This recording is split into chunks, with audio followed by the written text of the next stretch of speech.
નમસ્તે વિદ્યાર્થી મિત્રો, હું વાઘેલા ચાંદની સરદાર પટેલ એજ્યુકેશનલ ઇન્સ્ટિટ્યૂટ સંચાલિત શ્રીમતી એમ.એસ. લખાણી કન્યા વિદ્યાલય યુટ્યુબ ચેનલમાં આપ સૌનું હાર્દિક સ્વાગત કરું છું. ધોરણ 12 વિષય વાણિજ્ય વ્યવસ્થા અને સંચાલન. તેમાં યુનિટ 4, તેનું નામ છે વ્યવસ્થા તંત્ર. વિદ્યાર્થી મિત્રો, આ ચેપ્ટરમાં આપણે ઘણા ખરા મુદ્દાઓની ચર્ચા કરી ચૂક્યા. જેમ કે પ્રથમ આપણે જોયું હતું વ્યવસ્થા તંત્ર માટેની પ્રસ્તાવના, ત્યારબાદ વ્યવસ્થા તંત્ર એટલે શું તેનો અર્થ અને વિવિધ સંચાલન શાસ્ત્રીઓએ આપેલ વ્યાખ્યા પણ જોઈ ચૂક્યા. ત્યારબાદ ખ્યાલ સ્પષ્ટ કર્યો અને લાક્ષણિકતાઓ. આટલી બાબતો છે એ લેક્ચર 1માં આપણે શીખી ગયા. ત્યારબાદ છે એ લેક્ચર 2માં વાત કરી હતી કે વ્યવસ્થા તંત્રની પ્રક્રિયાના તબક્કા. યાદ રાખો વિદ્યાર્થી મિત્રો કે વ્યવસ્થા તંત્રની પ્રક્રિયાના તબક્કા છે એ ક્રમબદ્ધ હોય છે અને 5 માર્કમાં મોસ્ટ આઈએમપી ક્વેશ્ચન પૂછાઈ શકે. ત્યારબાદ વ્યવસ્થા તંત્રની પ્રક્રિયાનું આખું માળખું છે એ આપણે ચર્ચા કરી હતી. કેટલા વિભાગોમાં છે એ વિભાજિત થાય છે તો કે 5. પ્રથમ રેખિત વ્યવસ્થા તંત્ર, જેની ચર્ચા આપણે છે એ ચાર્ટ સહિત કરી ચૂક્યા. ત્યારબાદ કાર્યાનુસાર વ્યવસ્થા તંત્ર, બરાબર, જે કર્મચારીઓને જે કાર્યમાં વિશિષ્ટતા અને નિપુણતા હોય તે જ કાર્ય તેને સોંપણી કરવામાં આવે તો ધંધાકીય ધ્યેય છે એ સિદ્ધ થઈ શકે તેવું આપણે કાર્યાનુસાર વ્યવસ્થા તંત્રમાં વાત કરી હતી. હવે આજના લેક્ચરમાં આપણે વૈધિક વ્યવસ્થા તંત્ર એટલે શું અને અવૈધિક વ્યવસ્થા તંત્ર એટલે શું તેની ચર્ચા કરવાની છે. તો વિદ્યાર્થી મિત્રો, લેક્ચરની શરૂઆત કરીએ. વૈધિક વ્યવસ્થા તંત્ર અર્થ સ્પષ્ટ કરીએ. શું કહે છે કે એકમના સંચાલકો દ્વારા નિશ્ચિત ધ્યેયને સિદ્ધ કરવા માટે ધંધાકીય અલગ અલગ ધ્યેય હોય છે અને તે ધ્યેયની છે એ પૂર્તિ કરવાની હોય છે.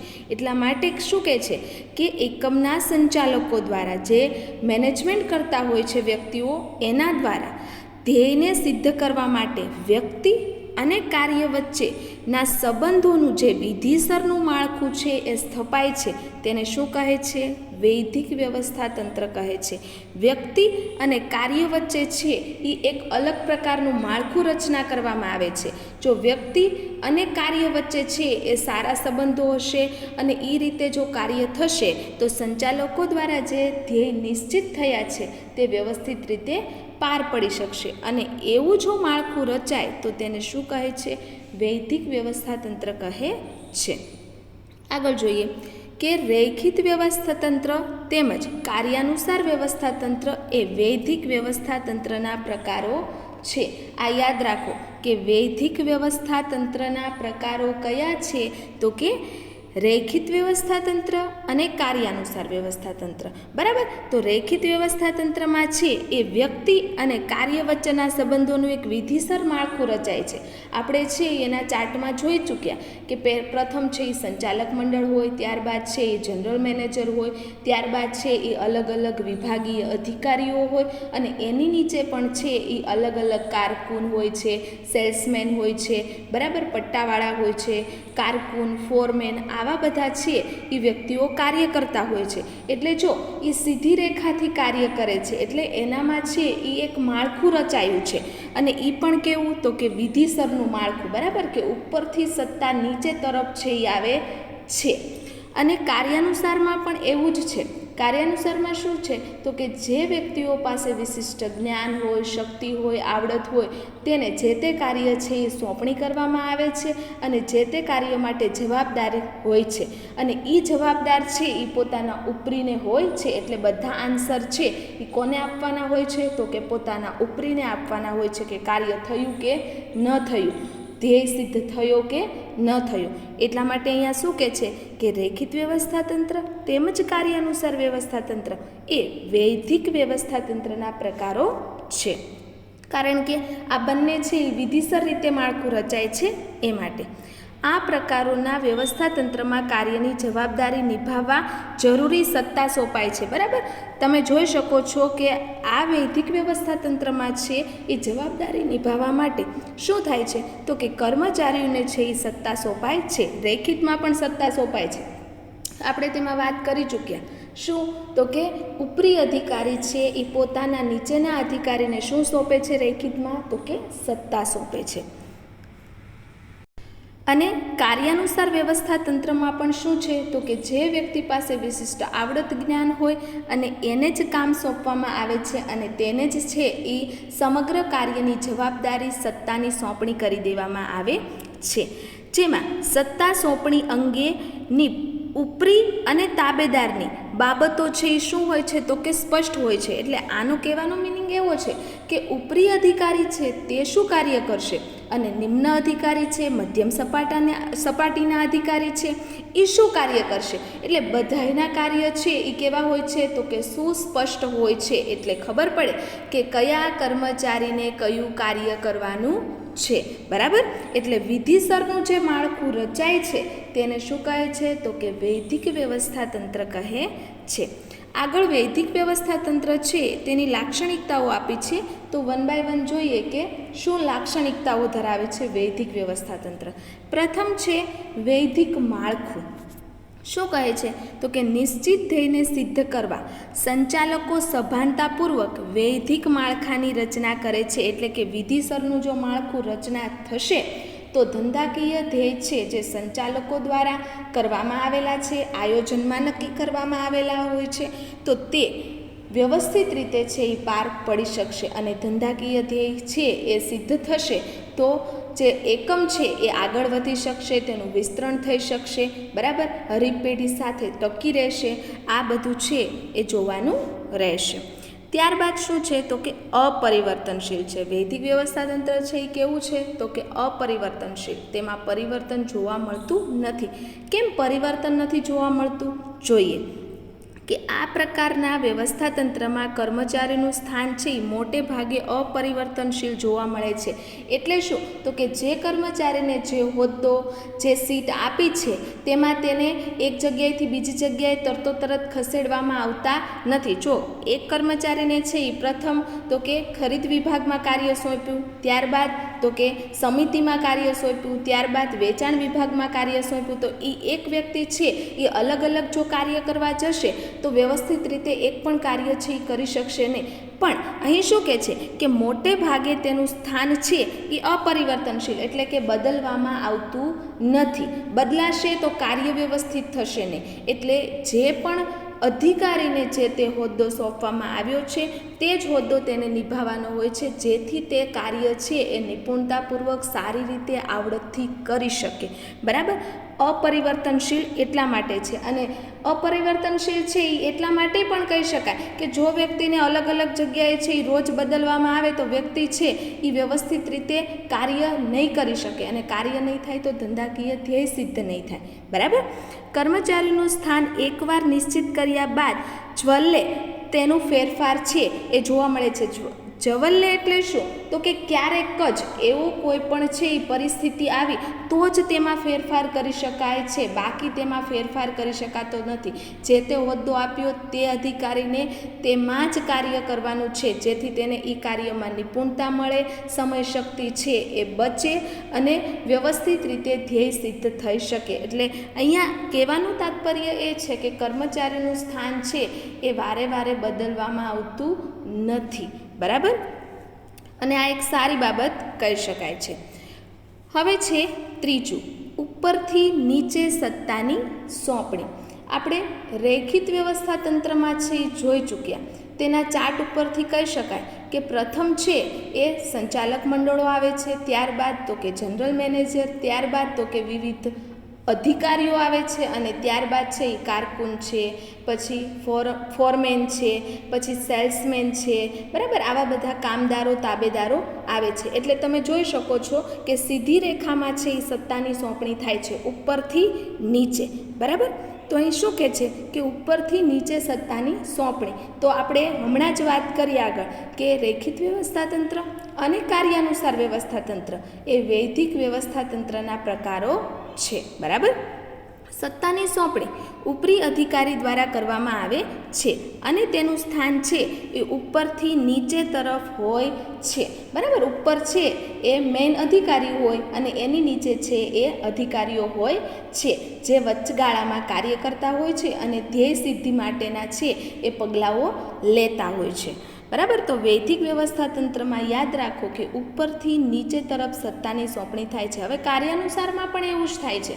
બરાબર. કાર્યાનુસારમાં પણ શું હતું તો 2 ભાગ પાડવામાં આવ્યા અને એ 2 ભાગમાં છે એ શિસ્ત અધિકારી છે, ટેકનિકલ અધિકારી છે, સમિતિ અધિકારી છે, આવા બધા અધિકારીઓની નિમણૂક કરવામાં આવી અને એને પણ છે એ કાર્ય કયું સોંપવામાં આવ્યું, જે તે કાર્યમાં તે લોકો નિપુણ છે એ કાર્ય સોંપવામાં આવ્યું. અને એમાં પણ છે એ તમે જોઈ શકો છો કે સત્તા છે એ શું છે તો કે ઉપરથી નીચે તરફ આવે છે.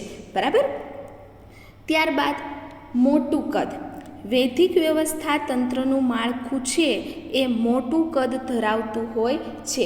જ્યાં સત્તા છે એ વધુ હોય, જ્યાં મોટું છે એ કેન્દ્રબિંદુ હોય, મોટા મોટા પ્રોજેક્ટો હોય, એકમ મોટું હોય, ત્યાં છે એ આવી રીતના આવી વિધિસરનું માળખું છે એ રચાય છે. નાનું એવું કદ હોય તો વિધિસરનું માળખું છે એ રચવાની જરૂર નથી. 5 કર્મચારીઓ દ્વારા છે એ વ્યવસ્થિત રીતે કાર્ય થઈ શકશે આયોજન પ્રમાણે. પણ જ્યારે મોટું ધંધાકીય એકમ હોય, ધ્યેય છે એ સિદ્ધ કરવા માટે છે એ જરૂરી પગલાં લેવાના હોય, નિષ્ણાંત વ્યક્તિની જરૂર હોય, ત્યારે આવા વૈધિક વ્યવસ્થા તંત્ર છે એનું માળખું મોટું હોવું જરૂરી છે.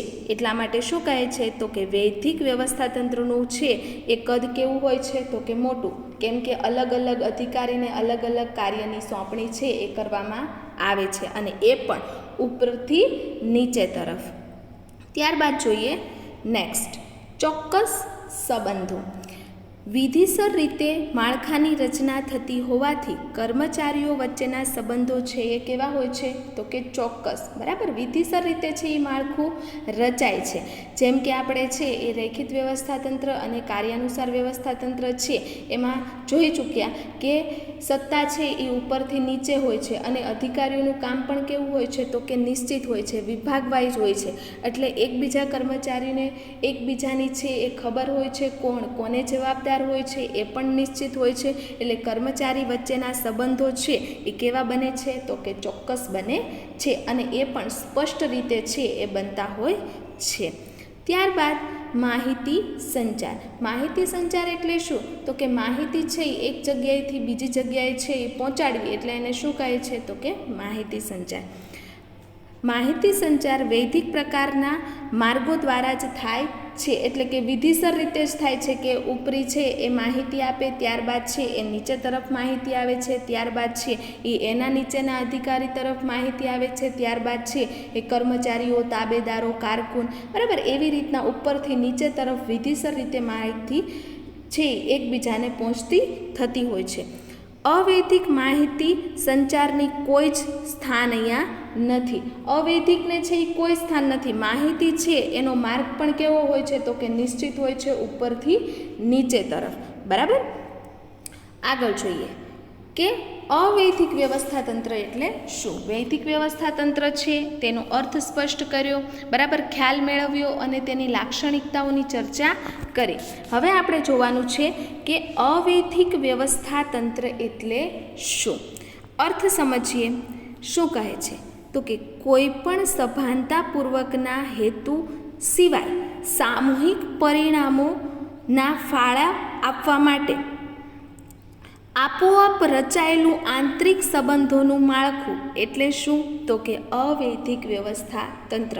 અચાનક ધંધાકીય એકમમાં કોઈ પણ પ્રોજેક્ટ આવે છે, કાર્ય આવે છે અને એ કાર્યને પરિપૂર્ણ કરવા માટે સામૂહિક પરિણામો છે એ લાવવા માટે એક પ્રકારનું માળખું રચાય છે, તો તેને શું કહે છે તો કે તેને છે એ અવૈધિક વ્યવસ્થા તંત્ર કહે છે. સામાન્ય રીતે આપણે કહી શકીએ કે કોઈ પણ ધંધાકીય એકમ છે, પેઢી છે, એની પાસે તો કાર્ય છે જ, બરાબર, પણ અચાનક છે એ કોઈ પણ કાર્ય છે એ આવી ગયું અને એ કાર્યને પાર કરવા માટે, એ હેતુને છે એ સિદ્ધ કરવા માટે કર્મચારીઓ ભેગા થયા અને પછી તો કે એક પરિણામ મળ્યું. અને એ પરિણામ છે એ શેનાથી મળ્યું તો કે માળખું છે એ રચાણું નહોતું, અચાનક છે એ રચવું પડ્યું. બરાબર, અચાનક છે એ રચવું પડ્યું. એટલે આપોઆપ રચાયેલું આંતરિક સંબંધોનું માળખું એટલે શું તો કે અવૈધિક વ્યવસ્થા તંત્ર. દાખલા તરીકે હજી હું તમને ઉદાહરણ આપું કે ક્લાસમાં છે એ શાંતિથી તમારી પ્રવૃત્તિઓ ચાલતી હોય, તમારા લેક્ચર ચાલતા હોય અને તમને એમ કે કાલે છે એ અહીંયા આ જગ્યાએ છે એ રમત રમવા જવાનું છે ને તાત્કાલિક ટીમ બનાવવાની છે, બરાબર. હવે તમારે તમારું વિધિસરનું માળખું તો છે એ હોય જ, બરાબર, પણ અચાનક કોઈ પણ કામ આવી જાય અને એને પાર પાડવા માટે તમે બધા કર્મચારીઓ ભેગા થાવ, તમે બધા વિદ્યાર્થીઓ ભેગા થાવ અને મેચ જીતીને આવો, બરાબર. તો એ જીતેલી મેચ છે એનું માળખું છે એ કઈ રીતે રચાયેલું છે? તો કે અવૈધિક રીતે, બરાબર. માળખું છે એ હતું નહીં, પણ અચાનક કાર્ય આવ્યું અને અચાનક કર્મચારીઓ ભેગા થયા અને એ કાર્ય કરવા માટે છે એ તત્પર થયા અને જે માળખું રચાયું એને શું કહે છે? અવૈધિક વ્યવસ્થા તંત્ર. આગળ જોઈએ કે વ્યવસ્થા તંત્રમાં કામ કરતી વ્યક્તિઓ વચ્ચે અનિવાર્યપણે અમુક વિશિષ્ટ સામાજિક સંબંધોનો વિકાસ થાય છે, કારણ કે અચાનક રીતે છે એ કર્મચારીઓ ભેગા થઈ ગયા, એટલે કે અલગ અલગ વિભાગના કર્મચારીઓ છે એ એક એક આવ્યા અને નવું કામ જે સોંપવામાં આવ્યું એ તાત્કાલિક પૂર્ણ જો કરવાનું છે તો એ બધા કર્મચારીઓ ભેગા થઈને છે એ કાર્ય પૂર્ણ કરે છે, તો એકબીજા કર્મચારીઓ વચ્ચે છે એ સંબંધો પણ બને છે. અને એ સંબંધો છે એ શું છે? તો કે કામ કરતી વ્યક્તિ વચ્ચેના સંબંધો છે એ અનિવાર્યપણે અમુક વિશિષ્ટ સામાજિક સંબંધોનો વિકાસ થાય છે, એટલે એકબીજાની સાથે ઓળખતા થઈએ છીએ. પહેલાં તો આપણે આપણા ફ્રેન્ડ સર્કલ સાથે કાર્ય કરતા, બરાબર. અચાનક છે એ નવી ટીમ બનાવવામાં આવી તો બીજા છે એ વિદ્યાર્થીઓ સાથે પણ કાર્ય કરવું પડે છે, અને જેથી બીજા વિદ્યાર્થીઓ સાથે પણ સંબંધો છે એ તમારા સારા બને છે, અને પછી તો કે એમાં આપણે ડીપમાં પણ ઉતરીએ છીએ, જેથી સંબંધોનો છે એ વિકાસ થાય છે ને એમાં પણ સામાજિક સંબંધોનો વિકાસ થાય છે. ત્યારબાદ જોઈએ કે આ સંબંધો વ્યવસ્થાતંત્રમાં કુદરતી કે અવૈધિક રીતે ઉદ્ભવે છે. ક્યારેક છે એ કુદરતી કોઈ પણ આપત્તિ આવી હોય અથવા તો કોઈ પણ છે એ કાર્ય આવ્યું હોય તો એ રીતે છે એ માળખું તરત રચવું પડે. દાખલા તરીકે આપણે કહીએ કે વાવાઝોડું આવ્યું અથવા તો કે ધરતીકંપ આવ્યો, પૂર આવ્યો, તો એવી પરિસ્થિતિમાં છે એ આપણું કાર્ય છે એ શું થઈ ગયું? તો કે થોડુંક કથાઈ ગયું, એટલે કે અસ્પષ્ટ થઈ ગયું. તો હવે આવા બધું છે એ પરિસ્થિતિમાં કર્મચારીઓ કઈ રીતે કાર્ય કરશે? તો કે પોતાનું માળખું છે પેલું વૈધિક, પછી તો કે રેખિત, કાર્યાનુસાર, એ બધાને મૂકીને પહેલાં આ પરિસ્થિતિનો સામનો કરવો પડશે. અને આ પરિસ્થિતિનો સામનો કરવા માટે શું થશે? તો કે કર્મચારીઓ ભેગા થશે અને કાર્યને પાર પાડશે. અહીં શું કહે છે કે આ સંબંધો વ્યવસ્થાતંત્રમાં ક્યારેક કુદરતી રીતે પણ ઉદ્ભવે છે અને ક્યારેક અવૈધિક રીતે પણ ઉદ્ભવે છે. આવા સંબંધોની સ્થાપના કરવામાં આવતી હોતી નથી, પણ અચાનક છે એ આવું માળખું રચાય છે અને થઈ જાય છે. તેથી અવૈધિક વ્યવસ્થાતંત્રની જેમ તેનો નકશો બનાવી શકાતો નથી. વૈધિકમાં છે એ નકશો બનાવી શકાય કે કયો કર્મચારી છે એ કયું કાર્ય કરશે, ક્યારે કરશે, કેવી રીતે કરશે અને તે કોને જવાબદાર છે, અને સંબંધો પણ સ્પષ્ટ બને છે. આ તો છે એ અચાનક બનેલું છે માળખું, જેથી તેનો કોઈ પણ નકશો છે, ચાર્ટ છે એ ધંધાકીય એકમમાં લગાવી શકાતો નથી. હા, કાર્યાનુસારમાં અને રેખિતમાં છે એ આપણે ચાર્ટ સ્પષ્ટ કરી શકીએ છીએ, જ્યારે આમાં કરી શકતા નથી. વૈધિક વ્યવસ્થાતંત્ર એ અવૈધિક વ્યવસ્થાતંત્રનો છે એ શું જોવા મળે છે? તો કે પડછાયો જોવા મળે છે. કેમ આવું કહે છે? કારણ કે વૈધિક વ્યવસ્થાતંત્રમાં જ તેનો ઉદ્ભવ થઈ જાય છે. ક્યારેક એવી પરિસ્થિતિ પણ આવી શકે છે તો જેમાં છે એ અવૈધિક વ્યવસ્થાતંત્રની રચના કરવી પડે છે. જ્યારે સમય પરિસ્થિતિ આવે ત્યારે થોડું છે એ ચેન્જ કરવું પડે છે, કર્મચારીઓને ભેગા થવું પડે છે, બરાબર. અને એ જે માળખું રચાય છે તેને જ શું કહે છે? તો કે અવૈધિક વ્યવસ્થાતંત્ર કહે છે. એટલે અહીં કહે છે કે અવૈધિક વ્યવસ્થાતંત્ર એ શું છે? તો કે વૈધિક વ્યવસ્થાતંત્રનો પડછાયો છે.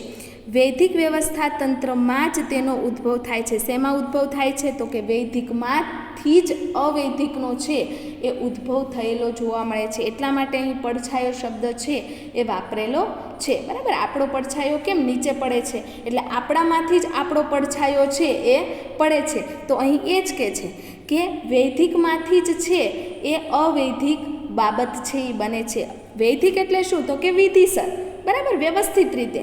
અને અવૈધિક એટલે શું? તો કે અચાનક અવિધિસર રચાયેલું માળખું. તમને તફાવત પણ પૂછાઈ શકે કે વૈધિક વ્યવસ્થાતંત્ર અને અવૈધિક વ્યવસ્થાતંત્ર છે એટલે શું? તફાવત આપો. તો 2 માર્કમાં પૂછાય તો તમારે 2 મુદ્દા છે એ લખવા પડશે. આગળ જોઈએ અવૈધિક વ્યવસ્થા તંત્ર એ વૈદિક વ્યવસ્થા તંત્રનું શું છે તો કે પૂરક છે. આ પણ યાદ રાખો કે અવૈધિક વ્યવસ્થા તંત્ર એ વૈદિક વ્યવસ્થા તંત્રનું શું છે તો કે પૂરક. જો વિધિસરનું માળખું છે એ ન રચાયેલું હોય અને પછી કાર્ય થાય તો શું થાય છે તો કે અવિધિસરનું કાર્ય. પણ કાર્ય છે એ થાય છે, કર્મચારીઓ છે એ કાર્ય કરતા હોય છે. આગળ જોઈએ કે અવૈધિક વ્યવસ્થા તંત્ર છે એ શું લાક્ષણિકતા ધરાવે છે. તો ઇન ડિટેલ જોઈએ કે પહેલાં તો અવૈધિક એ માળખું છે. આ પ્રકારના વ્યવસ્થા તંત્રમાં માળખું છે એ કેવું જોવા મળે છે? અવૈધિક, જે આંતર સંબંધોમાંથી ઉદ્ભવે છે. કર્મચારીઓ વચ્ચેના જે સંબંધો હોય છે, કાર્ય કરવાની જે કાર્ય પ્રણાલી હોય છે, બરાબર, તેમાંથી ઉદ્ભવ થાય છે. અને પછી તે તો કે સામાજિક સંબંધોમાં પણ નિરૂપણ એનું થતું હોય છે. ત્યારબાદ એક જ ઔદ્યોગિક એકમમાં કાર્ય કરતા કર્મચારીઓમાં સમાન ધ્યેયને સિદ્ધિ માટે અથવા તો ધ્યેયોને પ્રાપ્ત કરવા માટે કુદરતી રીતે આ માળખાની રચના થાય છે. કે કોઈ પણ ધંધાકીય એકમ હોય, ઔદ્યોગિક એકમ હોય તો તેમાં કાર્ય કરતા કર્મચારીઓ છે એ પોતે સમાન ધ્યેયની સિદ્ધિ માટે, એટલે બધા કર્મચારીઓ એક જગ્યાએ ઔદ્યોગિક એકમમાં ભેગા શું કામ થયા છે? કારણ કે ઔદ્યોગિક એકમનું આયોજન પ્રમાણેનું ધ્યેય સિદ્ધ કરવા માટે. અને એ ધ્યેય સિદ્ધ કરવા માટે કુદરતી રીતે જે માળખું રચાય છે, એમનેમ થઈ જાય છે કાર્ય કરવા માટે, બરાબર, અચાનક જ થઈ જાય છે, તો તે શું છે તો કે એ એક અવૈધિક માળખું છે. પ્રથમથી છે એ નક્કી થયેલું હોતું નથી કે કયો કર્મચારી કયું કાર્ય કરશે, બરાબર. અચાનક જ તે થઈ જાય અને બધા કર્મચારીઓ એવું કહે કે હું આ કરીશ, હું આ કરીશ, હું આ કાર્ય કરીશ, અને પછી પરિણામ ઉદ્ભવે છે. તો એ પરિણામ કયા માળખાથી ઉદ્ભવેલું કહેવાય? તો કે અવૈધિક માળખાથી ઉદ્ભવેલું કહી શકાય. ત્યારબાદ છે માનવ સંબંધો પર આધારિત, એટલે કે માનવ વર્તણૂક પર આધારિત. આમાં માનવી છે એની વર્તણૂક વધારે કામે લાગે છે. માનવીનું વર્તન કેવું છે એ પ્રમાણે કાર્ય થશે. આ પ્રકારનું વ્યવસ્થા તંત્ર માનવ વર્તણૂક પર છે એ વધારે આધારિત હોય છે. માનવીની વર્તણૂક જેમ સારી તેમ અવૈધિક રીતે રચાયેલું માળખું છે તે ધ્યેય છે એ સિદ્ધ કરવામાં વધારે મદદરૂપ થશે. એક સમાન લાગણી, કોઈકને અભિરુચિ હોય, મૂલ્યો હોય, શોખ હોય, ટેવો હોય અથવા તો માન્યતા ધરાવતા વ્યક્તિઓ દ્વારા વૈધિક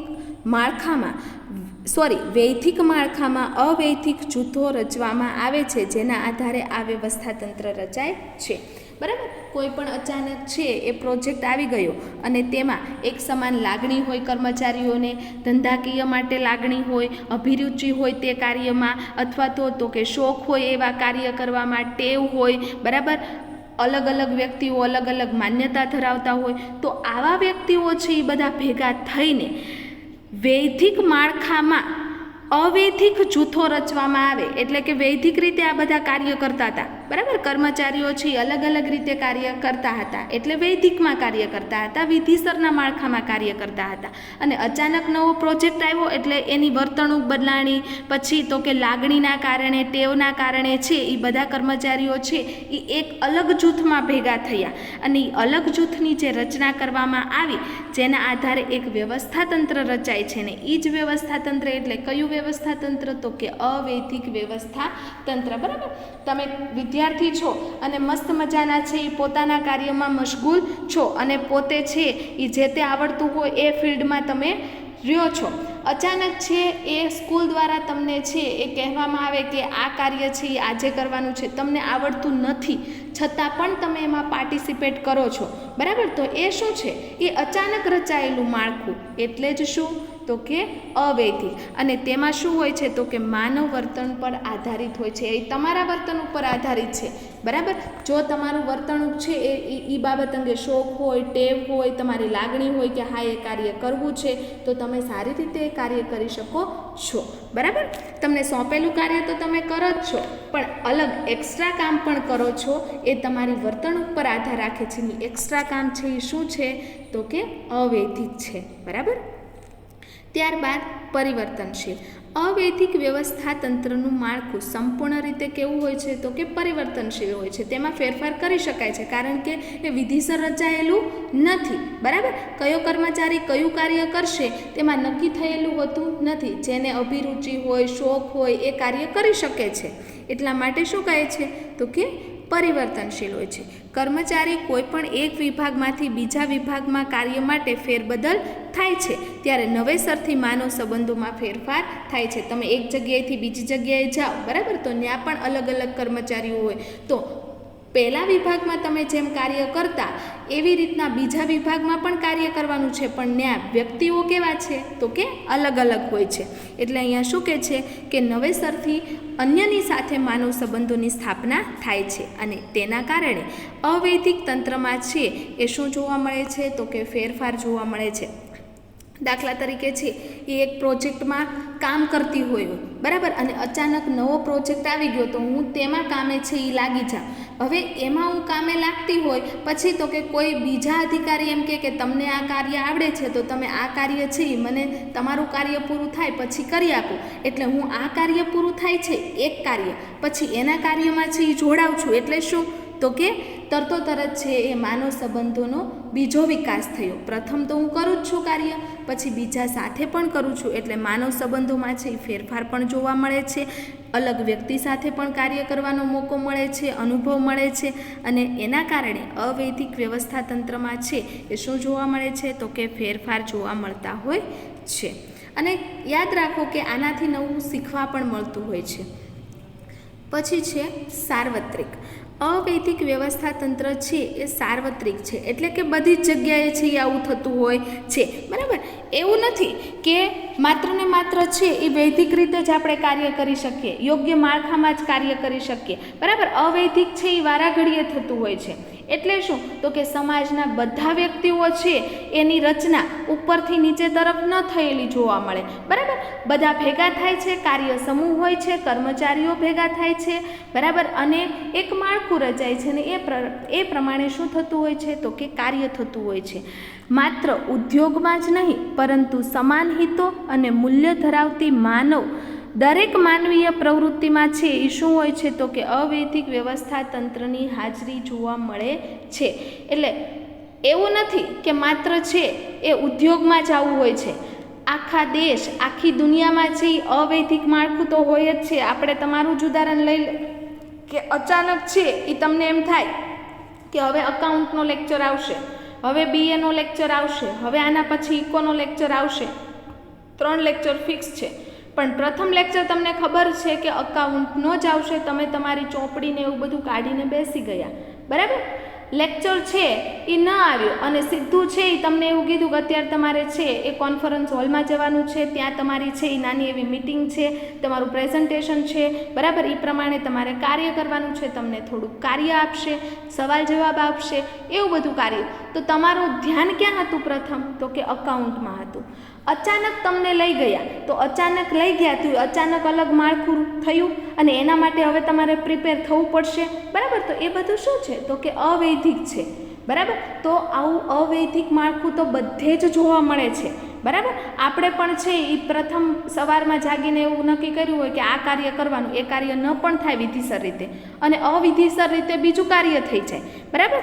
એટલા માટે શું કહે છે કે સમાન હિતો અને મૂલ્યો ધરાવતી દરેક માનવીય પ્રવૃત્તિમાં છે એ અવૈધિક વ્યવસ્થા તંત્રની હાજરી છે એ જોવા મળે. અવૈધિક વ્યવસ્થા તંત્ર છે તમામ જગ્યાએ છે એ જોવા મળતું હોય છે, બરાબર.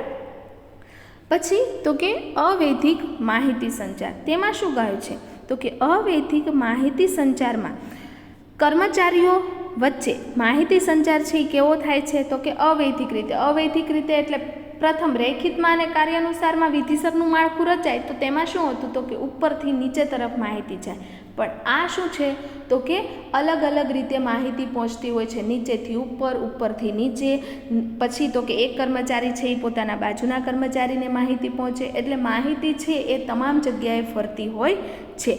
મોટે ભાગે તે શું હોય છે તો કે મૌખિક સ્વરૂપમાં હોય છે, લેખિત સ્વરૂપમાં હોતી નથી. તેથી તેમાં હકીકતો કરતાં અભિપ્રાયોનું પ્રમાણ હોવાથી શક્યતા છે એ વધી જાય છે, બરાબર. મૌખિક હોય એટલે શું, તો કે અભિપ્રાયોનું પ્રમાણ છે એ વધી જાય છે, એટલે કે સલાહ સૂચન છે એ કર્મચારીને વધુ અપાતી હોય છે. હવે દાખલા તરીકે અવૈધિક છે, કોઈ કર્મચારીને ચોક્કસ સ્પષ્ટ સત્તા નથી આપવામાં આવી, બરાબર. તો હું શું કરું, તો કે હું બીજાને કહી શકું, મારા ઉપરીને કહી શકું, મારા નીચેના અધિકારીને કહી શકું કે આ રીતે કરી શકાય, આ રીતે કરી શકાય. કોઈને કાર્ય છે એ સ્પષ્ટ રીતે સોંપવામાં આવ્યું નથી, પોતે જે ગમે તે કાર્ય તેમાં છે એ કરી શકે છે, અને એ જ શું છે, તો કે અવૈધિક છે, બરાબર. અને તેમાં છે એ અભિપ્રાયોનું પ્રમાણ છે એ વધી જાય છે. કોના કરતાં, તો કે હકીકતો કરતાં. અવૈધિક વ્યવસ્થા તંત્રમાં માહિતી સંચાર છે એ અત્યંત ઝડપથી થાય છે, કારણ કે લેખિત સ્વરૂપમાં માહિતી પહોંચતા વાર લાગે, પણ મૌખિક સ્વરૂપમાં તો કે બોલીને તરત માહિતી આપતા છે એ વાર લાગતી નથી. ત્યારબાદ છે નાનું કદ. જ્યાં ધંધાકીય એકમમાં નાનું કદ હોય ત્યાં વિભાગ પાડવાની જરૂર હોતી નથી. બધા કર્મચારીઓ પોતાના સહિયારા પ્રયાસથી છે એ કાર્ય કરી શકે છે.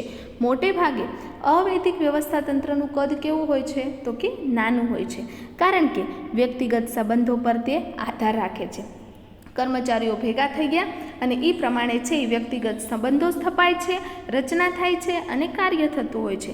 વળી તે સભ્યો વચ્ચે આંતર પ્રક્રિયાનું પરિણામ છે, એટલે કે સભ્યો વચ્ચે જે અંદરની પ્રક્રિયા થાય છે, સભ્યો વચ્ચે કાર્ય થાય છે, એનું પરિણામ શું છે, તો કે અવૈધિક વ્યવસ્થા તંત્ર.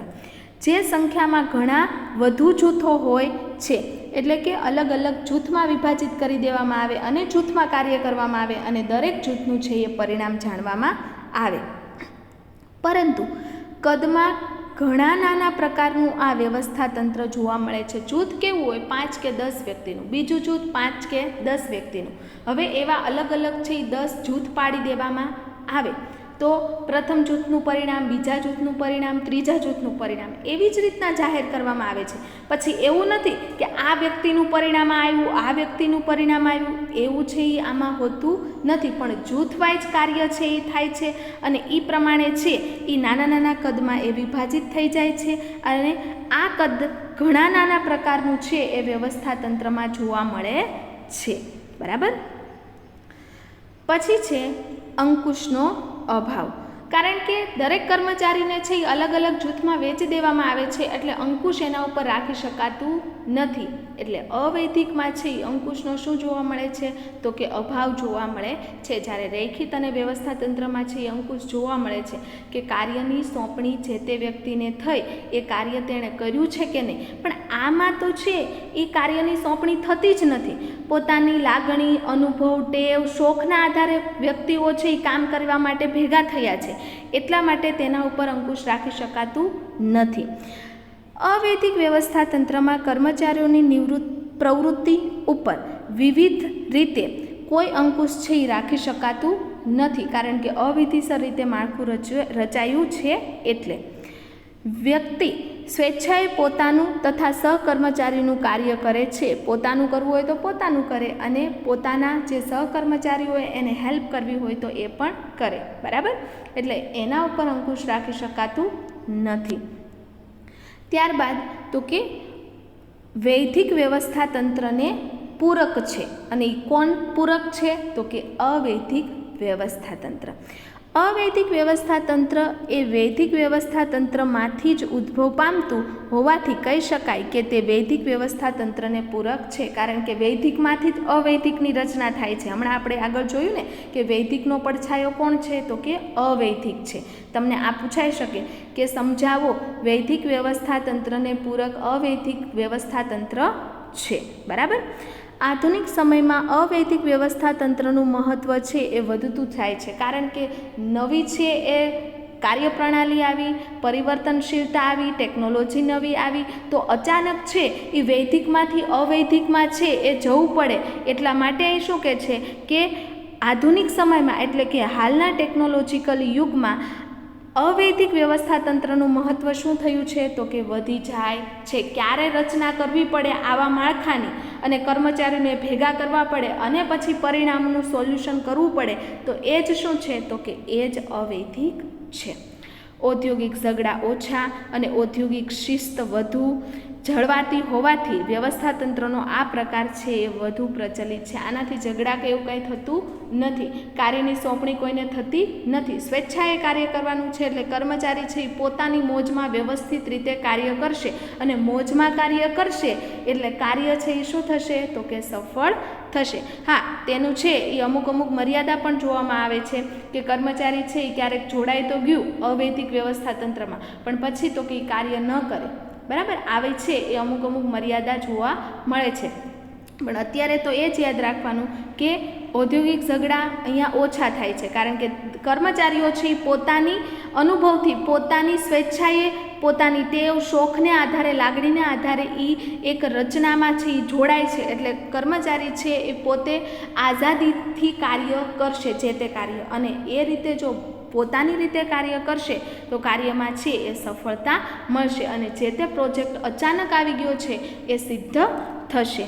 અને આ હોવાથી વ્યવસ્થાતંત્રનો આ પ્રકાર છે શું છે તો કે અત્યારે વધુ પ્રચલિત છે. તમે ક્યારેક જોતા હશો કે તમને છે એ કામ બહુ દિવસથી આપ્યું હોય અને એ કાર્ય છે એ ન થાય પણ અચાનક કોઈ પણ કાર્ય આપી દીધું હોય ને તો અચાનક જલ્દીમાં તે મસ્ત રીતે થઈ શકે. તો એ મસ્ત રીતે થયું, બરાબર, એ શું છે તો કે એ જ છે અવૈધિક વ્યવસ્થા તંત્ર. અને પછી તમે બધા એમ પણ બોલો કે આવી તો ખબર નહોતી અને છતાં પણ અમારાથી આવું થઈ ગયું અને જલ્દીમાં તો બહુ સરસ કાર્ય થયું, બરાબર. એટલે આ કાર્ય છે એ આ વ્યવસ્થાતંત્ર છે એ ખૂબ જ પ્રચલિત છે. વિદ્યાર્થી મિત્રો, આજના લેક્ચરમાં આપણે વૈદિક વ્યવસ્થાતંત્ર અને અવૈધિક વ્યવસ્થાતંત્ર અંગે ચર્ચા કરી. નેક્સ્ટ લેક્ચરમાં મળીએ ત્યારે શ્રેણિક વ્યવસ્થાતંત્ર વિશે આપણે વાત કરીશું.